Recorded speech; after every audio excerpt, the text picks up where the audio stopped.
नमस्कार, श्री स्वामी समर्थ. स्वागत आहे तुम्हा सगळ्यांचं घरगुती गप्पा यूट्यूब चॅनलवरती. आजचा दिवस तुम्हा सर्वांना खूप छान व सुखासमाधानीचा जाऊ दे, हीच मी स्वामी चरणी प्रार्थना करते. नवीन व्हिडिओला सुरुवात करण्याआधी तुम्ही जर माझ्या चॅनलला पहिल्यांदा बघत असाल तर चॅनलला लाईक, शेअर, सबस्क्राईब करा व कमेंटमध्ये श्री स्वामी समर्थ लिहायला अजिबात विसरू नका. चला तर मग नवीन व्हिडिओला सुरुवात करूया. रथसप्तमी कशी साजरी करावी? रथसप्तमीची पूजा कशी करावी? रथसप्तमीला दूध उतू का जाऊ द्यावे? तसं तर सगळ्यांना माहिती आहे की रथसप्तमीला दूध उतू जाऊ देतात, म्हणजे एक छोटंसं बोळक्यामध्ये आपण ते गरम करून त्यामध्ये दूध टाकतो आणि ते दूध उतू जाऊ द्यायची अशी प्रथा आहे. पण ती का करतात तर त्याबद्दलची संपूर्ण माहिती बघण्यासाठी हा व्हिडिओ शेवटपर्यंत बघा, स्किप न करता. तर बघा, रथसप्तमी ही संक्रांतीपासून 12 दिवसामध्येच येत आहे, म्हणजेच 25 जानेवारी 2026 रोजी. या वर्षी रथसप्तमी ही लवकर आलेली आहे. तर दरवर्षाची रथसप्तमी ही 1 महिन्यानी येत असते, कधी महिन्यानी येते, 15 दिवसांनी येते.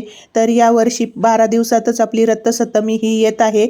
तर या दिवशी आपल्याला काही सेवा उपाय करायचे आहे. या दिवशी आपल्याला दूध उतू जाऊ द्यायचं आहे. असं करणं या दिवशी अत्यंत महत्वाचं आहे आणि हा अत्यंत उत्तम आणि प्रभावी दिवस आहे. या दिवशी आपले चांगले आरोग्य मिळावे यासाठी आपल्याला रथसप्तमीची या दिवशी पूजा मांडायची असते. पूजा कशी मांडायची? पूजा मांडून आपल्याला काही उपाय करायचे असतात. रथसप्तमीची पूजा करणे म्हणजेच आपल्याला सूर्यदेवाची जयंती म्हणून साजरी करायची असते. रथसप्तमी हा दिवस सूर्याचा जन्मदिवस म्हणून साजरी होतो.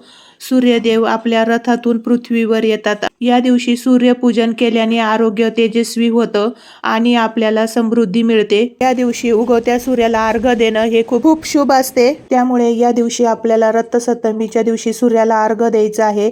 सूर्याला अर्घ्य देताना तांब्याच्या कलशामध्ये आपल्याला शुद्ध पिण्याचे पाणी, थोडेसे तीळ, अक्षदा व गंध फुलं टाकून आपल्याला पूर्वेकडे तोंड करून सूर्याला अर्घ्य द्यायचं आहे. या दिवशी सकाळी लवकर उठून सूर्याला नक्की अर्घ्य द्यावे. सूर्याला अर्घ्य देताना आपल्याला ओम सूर्यदेवाय नमः, ओम सूर्यदेवाय नमः या मंत्राचा जप करून अर्घ्य द्यायचा आहे. या दिवशी सूर्याला अर्घ्य दिल्यामुळे आपल्या आयुष्यातील सर्व अडचणी, दुःख हे दूर होतात. तसेच आपली अडलेली कामे ही पूर्ण होतात. घरातील प्रत्येक व्यक्तीने लहानापासून मोठ्यापर्यंत सर्वांनी या दिवशी सूर्याला अर्घ्य द्यावे, कारण सूर्य हे तेजाचे प्रतीक आहे आणि सूर्यापासून आपल्याला सकारात्मक ऊर्जा मिळत असते. त्यामुळे घरातील प्रत्येक व्यक्तीने या दिवशी सूर्याला अर्घ्य द्यायचा आहे. लहानापासून मोठ्यांपर्यंत सर्वांनी या दिवशी सूर्याला अर्घ्य द्यायचे आहे. सूर्याच्या सकारात्मक ऊर्जेमुळे आपल्या आयुष्यातील सर्व अडचणी, दुःखे दूर होतात. त्यानंतर आपल्याला अंगणात किंवा तुळशीजवळ सूर्याचे प्रतीक म्हणून चित्र काढायचे आहे रथासोबत. जर तुम्हाला रांगोळीमध्ये रथाचे चित्र काढता येत असेल तर ते तुम्ही काढू शकता. जर तुम्हाला चित्र काढता येत नसेल तर तुम्ही फोटो किंवा एखादी झेरॉक्समध्ये प्रिंट मारू शकतात आणि त्याची पूजा करू शकता. सूर्यदेवाची पूजा करताना आपल्याला रथावर सूर्यदेव बसलेले आणि त्याच रथाला 7 घोडे असलेले असे चित्र तुम्ही विकत सुद्धा घेऊ शकतात. त्यांची आपल्याला या दिवशी पूजा करायची आहे. सूर्यदेव रथावर बसलेले, यालाच रथसप्तमी असं म्हणतात. जवळ मांडली असेल तर तुम्ही तिथे पूजा मांडू शकतात किंवा तुम्ही घरामध्ये पाटावर, चौरंगावर ही पूजा मांडू शकतात. तिथे आपल्याला सूर्यदेवाची प्रतिमा किंवा फोटो ठेवायचा आहे व तिथं आपल्याला सूर्यदेवांसाठी आपण एक दिवा प्रज्वलित करायचा आहे. त्यानंतर आपल्याला दिव्याला हळदी, कुंकू, अक्षदा, फुलं अर्पण करायचे आहे. तसेच आपल्याला सूर्यदेवतालाही हळदी, कुंकू, अक्षदा, फुलं अर्पण करायची आहे. अशी एकदम साधी सोपी आपल्याला रथसप्तमीला फोटोची पूजा मांडायची आहे. ही पूजा करताना आपण ओम सूर्यदेवाय नमः, ओम सूर्यदेवाय नमः या मंत्राचा जप करू शकतो किंवा गायत्री मंत्राचाही जप करू शकतो. त्यानंतर आपल्याला नैवेद्य दाखवायचा आहे. नैवेद्यामध्ये तीळ, गुळ, तांदळाची खीर, रव्याची खीर किंवा साधी खीर. सूर्यदेवाला नैवेद्य तयार झाल्यावर तो सूर्यदेवाला दाखवावा. तुमच्या घराला, दरवाजाला जर तुम्ही सूर्याची प्रतिमा लावेल असेल तर या दिवशी ती सूर्याची प्रतिमा काढून तिची सुद्धा पूजा करायची आहे. रथसप्तमीच्या दिवशी आपल्याला दूध उतू जाण्यासाठी मातीचं बोळकं लागतं.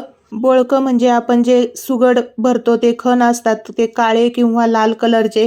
तर त्यातले एक सुगड किंवा खण म्हणजेच बोळकं आपल्याला घ्यायचं आहे. तर आपल्याला त्या बोळक्याला आधी हळदी, कुंकू लावून घ्यायचं आहे. बोळक्याला आपल्याला वरच्या दिशेला आणि खालच्या दिशेला 5 अशा हळदी कुंकाच्या रेषा लावायच्या आहे, ओढून घ्यायच्या आहे. त्यानंतर आपल्याला रथसप्तमीच्या दिवशी या बोळक्यामध्ये दूध टाकून उतू जाण्याची प्रक्रिया करायची आहे.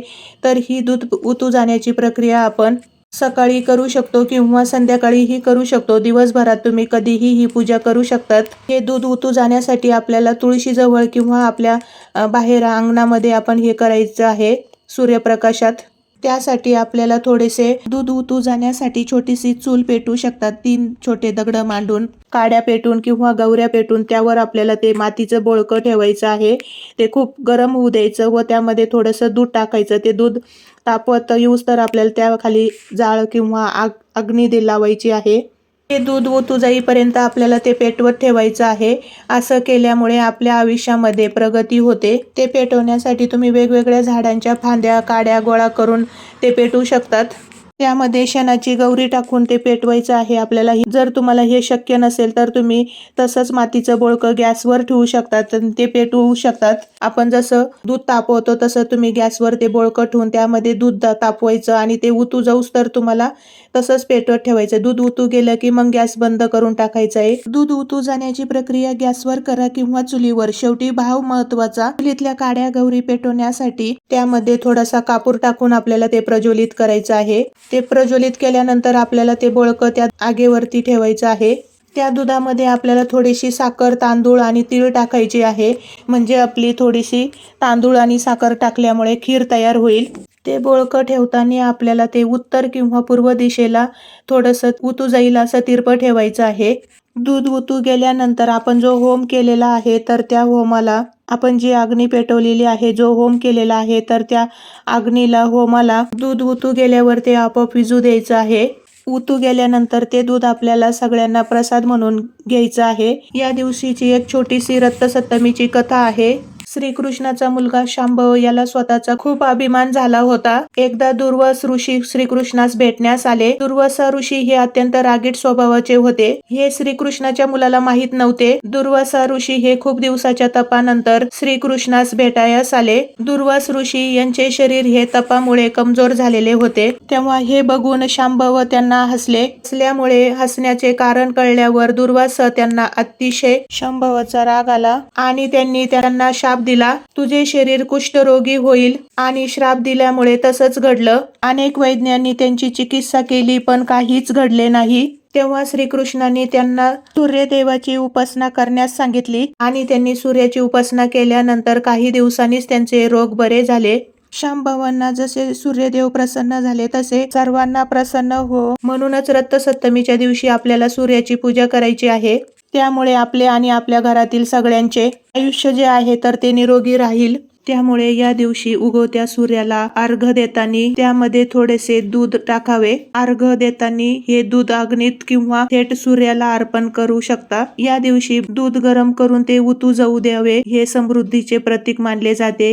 हे दूध उतू जाणे म्हणजेच घरात सुख, समृद्धी आणि आरोग्य नांदते. तसेच या दिवशी दानही करावे. दान म्हणून गूळ, तांदूळ, तांबे, लाल वस्त्र यांचे दान देऊ शकतात. तसेच या दिवशी दूध उतू जाऊ देणं हे समृद्धीचे प्रतीक असून ते अग्नीला किंवा सूर्याला अर्पण करावे. असं केल्यानंतर आपल्याला सूर्यदेवांना आपल्या आरोग्यासाठी आणि समृद्धीसाठी प्रार्थना करायची. 25 जानेवारी रथसप्तमी या दिवशी सूर्यदेवाचे पूजा सहित स्नान करणे, दान करणे याला खूप महत्व आहे. तसेच या दिवशी वाणामध्ये वस्त्र, तीळ, गूळ, खिरीचे दान करावे. रथाच्या चित्राला सूर्यदेवाला लाल फुलं, फळे आणि नैवेद्य अर्पण करावा. नैवेद्यासाठी तिळगुळाचं नैवेद्य, तांदळाची खीर किंवा पोळी भाजी याचा नैवेद्य दाखवू शकतात. ही माहिती आवडली असेल, व्हिडिओ आवडला असेल तर चॅनलला लाईक, शेअर, सबस्क्राईब करा. तसेच बेल आयकॉनलाही प्रेस करा जेणेकरून मी जेव्हा केव्हा नवीन व्हिडिओ अपलोड करेन त्याचे नोटिफिकेशन हे सर्वात आधी तुम्हाला मिळेल. चला तर मग पुन्हा भेटूया अशाच एक नवीन व्हिडिओमध्ये. तोपर्यंत श्री स्वामी समर्थ. श्री अवधूत चिंतन. श्री गुरुदेव दत्त. श्री स्वामी समर्थ.